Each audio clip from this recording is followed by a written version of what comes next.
Assalomu alaykum. Sabah ovozliq asarlari kanaliga hoş geldiniz. Kanalimizda Qaynam örkişi, Çalı tekken oq, Manas daryasından qaytish, Anjamboy, Sarsanro, Qanliq iz, Qanliq edir qatorliq tarixiy romanlar, Türme xotirlari, Mahbus ruhlar va Sabit Damullamning qisqacha tarjimali Xo'janiyaz hojining ish faoliyatlari qatorliq asarlar bor. Əsərlərimizni yaqtırıb anglışınızlarını qarşı alımız. Dostlarınızga və başqa toplarga tavsiyə qılıb qoyun. Rəhmət. Əmdi anlaydıqanlar, Qashqar Uyğur nəşriyyatı 2003-cü 11-ci ayda birinci qitim nəşr qılğan tarixi roman Qanliq edir. Abduri Muhammed Osman. 18-ci bab. Taqalğan şəhər. Xəbər ambal xillanğan 3000 kişilik qoşunni atışqa yolğa salğandan keyin özüge tağdek işenç bağlap, bularning Atuş, Qashqar, Yingsarni qaytırıp elişiga yakandin qoşun chiqirib, qo'zg'alonchilarni biraqla tozalab tugitadigan bo'ldim degan xam xiyol bilan qizg'in shishxal o'ynab o'ltiratdi. Tarliginidin suvga pishilgan ittekla bo'lib ketgan 3 nafar chirik bosog'idan put ilibla tovlashdi. Janjun alileri! Ularning chiroylari tatirib, yağıq yüzleri texmu tartışıp ketken edi. Ansiz varqirg'inicha kirivatgan 3 chirikni ko'rgan ambal shilavatgan shishxalni tashlab o'rnidan turdi. Chiriklar uchsidagi formasi bilanla qolgan bo'lib, miltiq, beshidagi mozlarmu ko'rinmaydi. Buningdan biror yomon ahvolning yuz berganini sizish tas emas edi. Ular ambalning oldiga kelib, "Doklat!" degenicha salom berib tik turishdi. "Biring so'zla!" dedi xabar ambal taqatsizlanib. "Qo'shin yo'l ustida qo'zg'olonchilarning bo'ktirmasiga uchrab, qarshilik bildirishga ulgurolmay butunlay deguday qerilib tugidi. Biz yo'shirinib yurib, nihoyatda qiyinda qechib keldik. Yo'l boshlovchi chantoqini qo'zg'olonchilar tarafga o'tib ketdi." Ambal buni anglab bo'shidan ketkili tasliq qoldi. "Yo'qolish!" deb varqirdi u chiriklarga.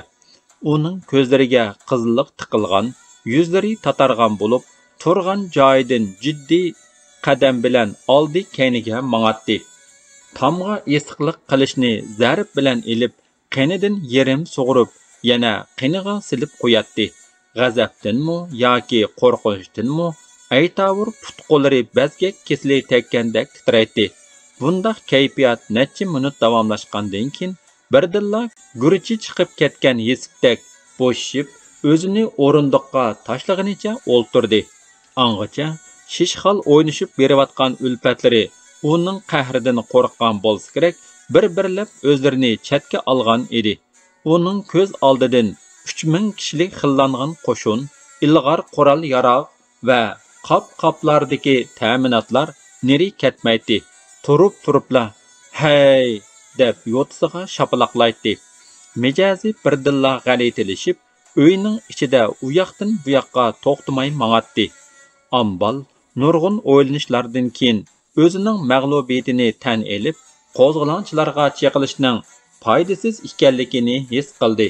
Chunki qo'zg'olonchi qo'shin hozir burunqidek tayoq to'qmoq bilan qurollangan bir to'p tartibsiz dehqonlar emas, balki boshlariga bir xil qora nochi tumoq kiygan, uchsidagi kiyimlarmi o'xshash, odam sonini ko'rsatib turadigan, rangarang tug' alamlarni ko'targan, qurollari xili ilg'or, mukammal tartib intizomga ega yerim armiya qatoriga kirib qolgan edi.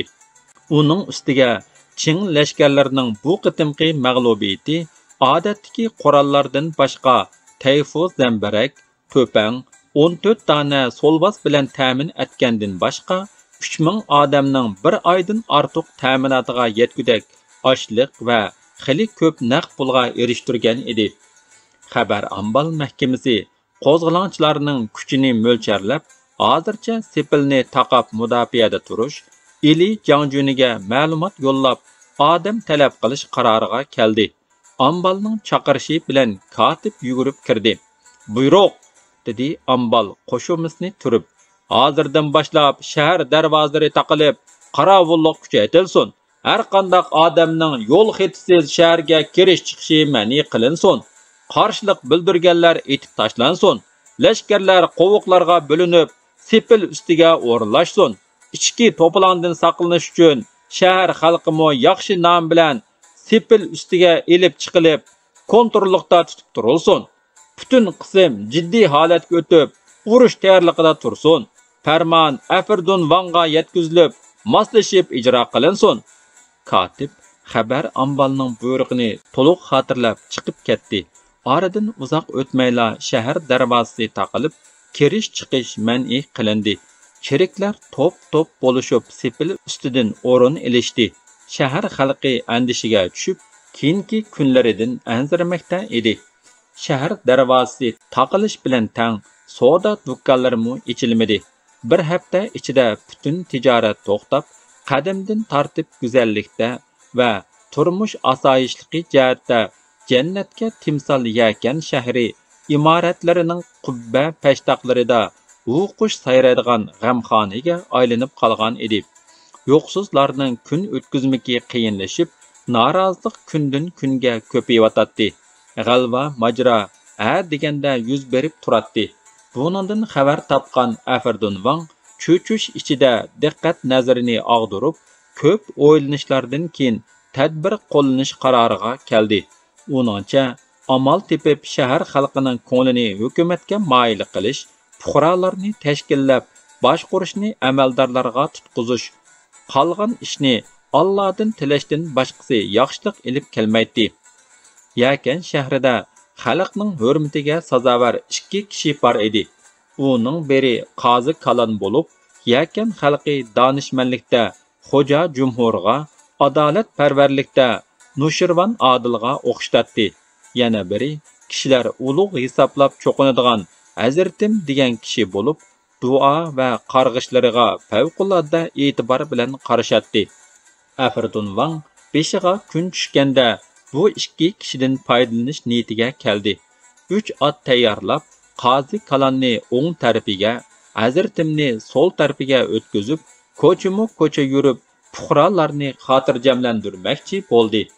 Uningdan boshqa borganlar yerida masjidlarning oldiga jamoatni yig'dirib, o'zi vaz aytdi.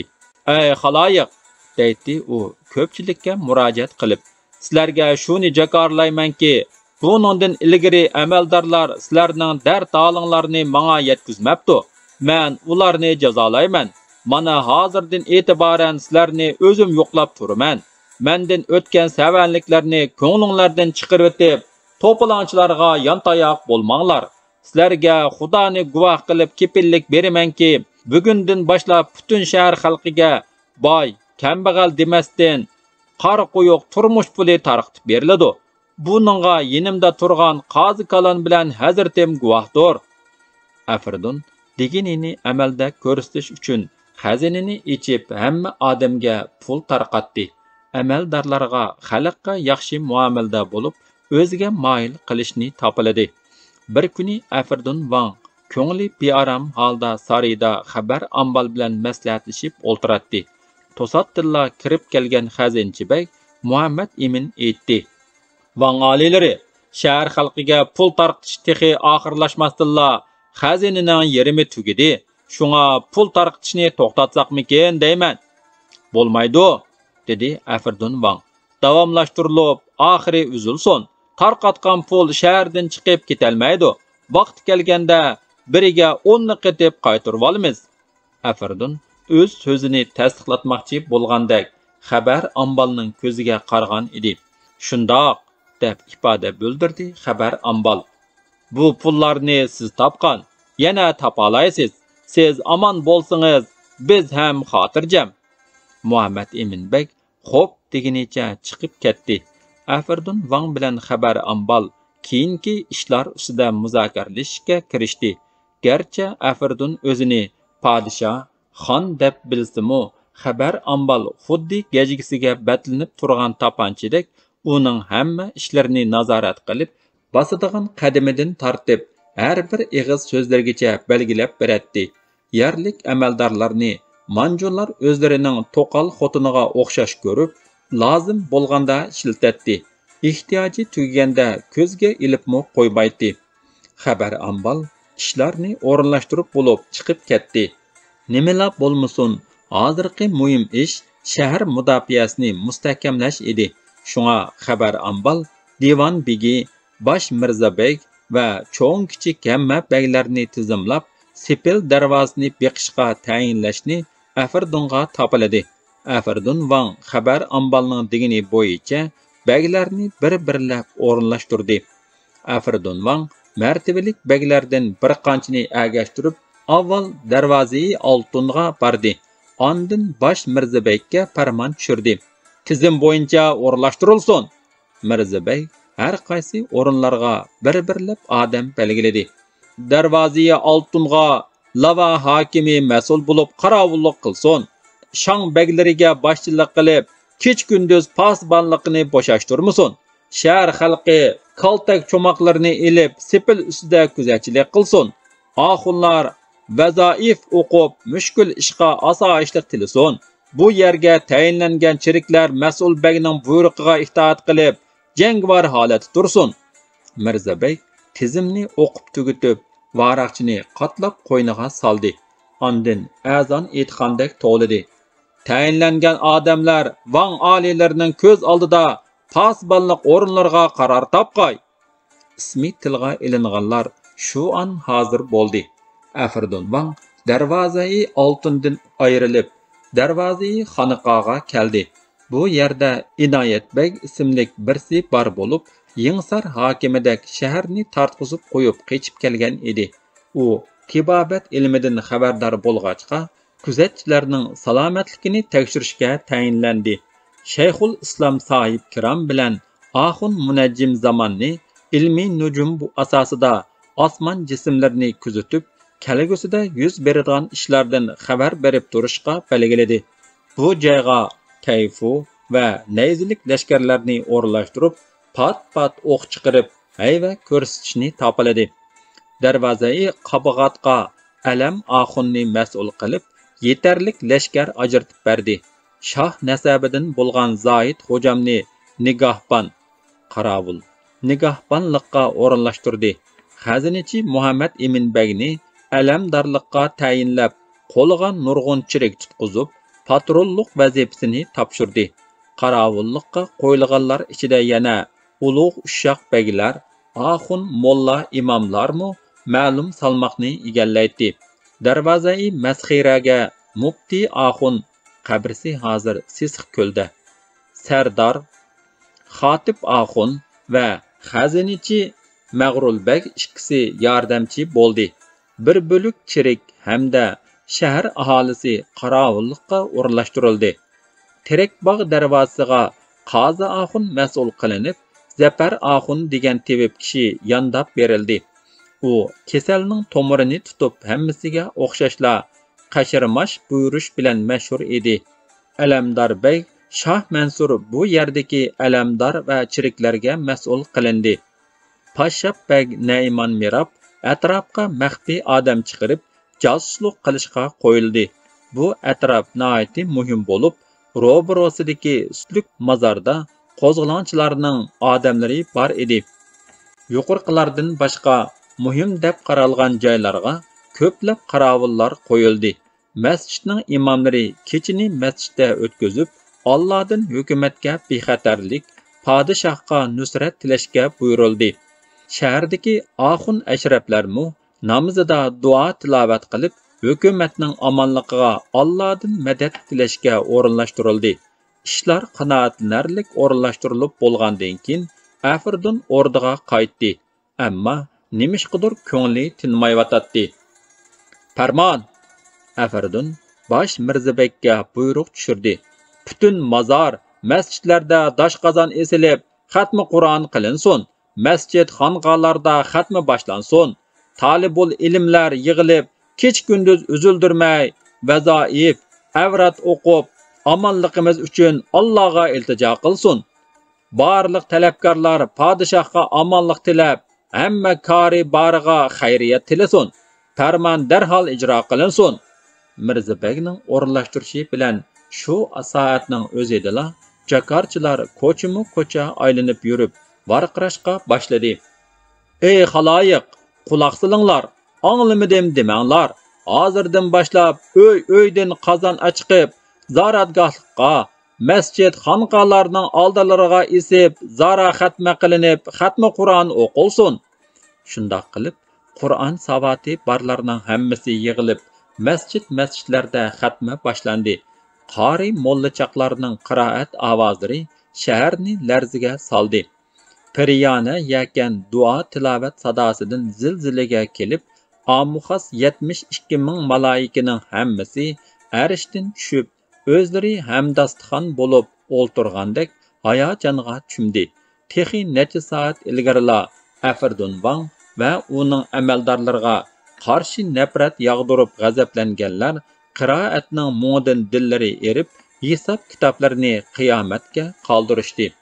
Butun shahar xalqi chiriklar bilan bir qatorda sepil ustiga haydab chiqildi. Fuqarolarning qo'liga cho'moq, kaltaklar tutqizilgan edi. Nurg'un oilalarda ochliq uzilib qolg'achqa, bolalar ochliqdan qirilib ketayotdi. Cho'nglar ichidimi o'lim yetim kunsiri ko'payotdi. Darvozasi mahkam taqalgan Yakan shahri go'yo dengizdagi yegona kemidek qo'zg'olonchilarning muasirasi ichida qolgan edi. To'xti Manjuning qo'shinlari ikki shahar oraliqida ot choptirib yurib, dushmanni jangga chaqirib, mazoq qiladi. Xo'rliqqa chidamagan Afardun Vang sepil ustida turganlarga "Etinglar!" deb varqiraydi. Ammo sepil ustidan etishga jur'at qilganlarni qo'zg'olonchilar udulliq ujuqtirib o'tadi. Oxir Afardun taraf Hindi, Afg'on, Baltu, Panjabilardan 1000 kishilik otliq qo'shin tayyorlab, qo'zg'olonchilarga qarshi otlantirgan edi. Ularning amaldorlarining ko'pchiligi o'lib, tirik qolganlari ig'ir yorilinib shaharga aran kirib oldi. Qo'zg'olonchilar shaharni ololmaganiga xafa bo'lsa, shahar xalqi qopsilib qolganiga xafa edi. Ikki tarafning taqozzoligiga hech nima to'g'ri kelmaydi. Urushning uzoqqa so'zilib ketishi shahar xalqi uchunmi, dehqonlar uchunmi foydasiz edi. Buni his qilgan To'xti Manju pansatlar bilan kengashib, ishni boshqa tarafdan boshlamoqchi bo'ldi. 18-bob tugidi.